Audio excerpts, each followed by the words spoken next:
Jesus said to Peter, "Simon, son of John, do you love me?" Christ is expecting love from us, and he is asking the same question to everybody who is listening. Do you love me? There are marks of love. If we love someone, we'll think more about that person. In a day, that person comes into our mind so many times because we love him. Same thing happens if we love Christ. We think many times about Christ in a day, and we meditate about him again and again. If we love someone, we sacrifice our personal interest for them. The person whom we love, if he comes and says to us, "I don't like this thing in you," we are ready to leave it. We are ready to sacrifice it. We are ready to abandon it from our lives. We are ready to take it away.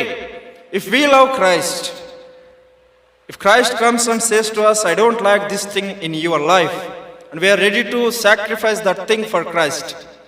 If we love someone, we read more about him. If we love Christ, how much you are reading about him? That's the scripture. How much time you are spending reading scriptures in your day-to-day life? If we love someone, we are interested or we love to stay with him.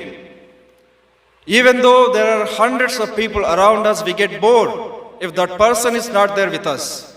If you love Christ, how much time you are spending in his presence? If you love Christ, how much time you are spending in his presence, and how much interest do you have to sit in his presence?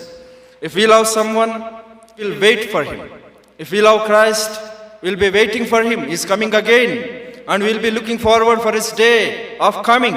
And how much interest or how much eagerness or how much hope you have, and how much time you are spending waiting for him and preparing yourselves. Beloved, St. Paul is writing in 1 Corinthians chapter 16, verse 22. If anybody doesn't love Christ, let him be accursed. It's a cursed thing to not love Christ. Let us love Christ more and more and more. Let us think about him more. Let us read about him more. Let us sacrifice for him more. Let us spend time in his presence more. And let us wait for him more as his days is nearing. And he will be coming with reward in his hand. Those who are loving, he will be receiving and rewarding. May the Holy Spirit help us to live such a life, to love Christ more and more. May God bless this word to us. May God's name be glorified.